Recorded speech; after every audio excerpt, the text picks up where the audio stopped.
dismissal. He regrets that Shimechka hasn't already resigned of his own volition. Parliament is due to deal with the proposal for Shimechka's dismissal at a special session scheduled for Thursday, September the 12th. Shimechka responded by saying that he sees the proposal to remove him from the post as revenge, adding that PS MPs want to draw attention to the unresolved problems and failures of the government at the extraordinary meeting of Parliament. The opposition, KDH, is set to nominate its MP, František Mikloško, for the post of House Chair. KDH leader Milan Majerski announced on Tuesday, lambasting the coalition for failing to agree on a new parliamentary chair. Mikloško is an individual who could be able to both unite and manage parliament and would be able to communicate with all the parliamentary parties, said Majerski. Mikloško expressed his gratitude for the trust shown in him. If all the opposition political parties support me, I will accept this nomination, he said, noting that he doesn't consider it the right solution for Parliament to be headed by House Vice Chair Petr Žiga until the end of the electoral term. We are sending a signal to the whole world that we don't know how to govern, he remarked.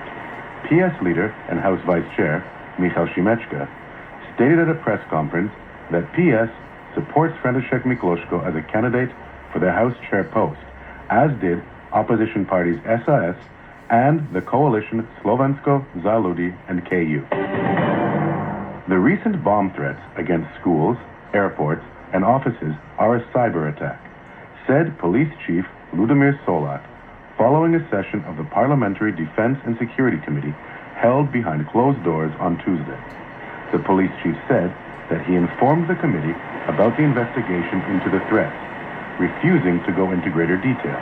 According to him, there is no reason for the public to feel concerned. Solak stressed in this vein that the police are dealing with reports and incidents, but that does not guarantee the cybersecurity of institutions. At the same time, he refused to say whether the police have managed to establish contact with the perpetrator. Parliament on Tuesday approved the framework agreement between Slovakia and Austria on cross-border cooperation in the field of emergency medical services. According to the agreement, Slovak and Austrian ambulance services should cooperate in the border areas. This means that if necessary, Slovak ambulances could intervene in Austria and Austrian ambulances in Slovakia. The agreement covers the border area of Bratislava and Trnava regions and the federal states of Lower Austria, Burgenland, and Vienna. The health ministry stated that the cooperation aims to ensure the best possible access to health care in the border areas. The treaty has yet to be ratified by the President. The news bulletin was compiled from Slovak media. To see the latest news, please visit our website rsi.sk or listen to our Slovakia Today program on the air.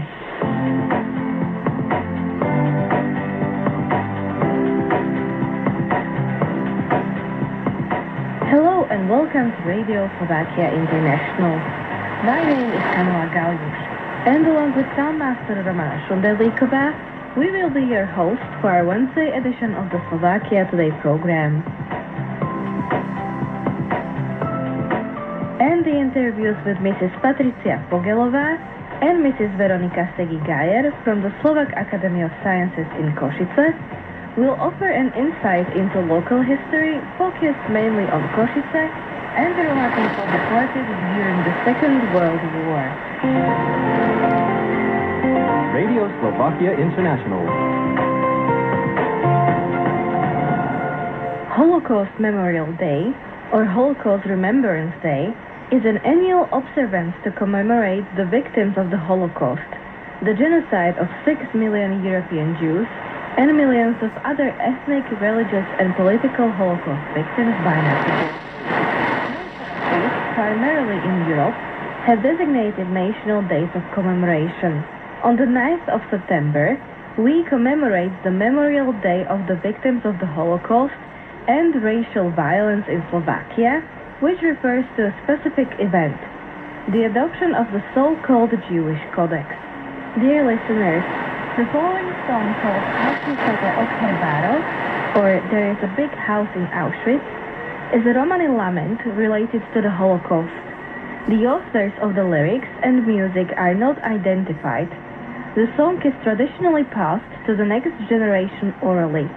The lament was recorded in the 1960s by Ružena Danielová, a Holocaust survivor from the Czech town of Mutenice, Juhomoravský region in Czech Republic.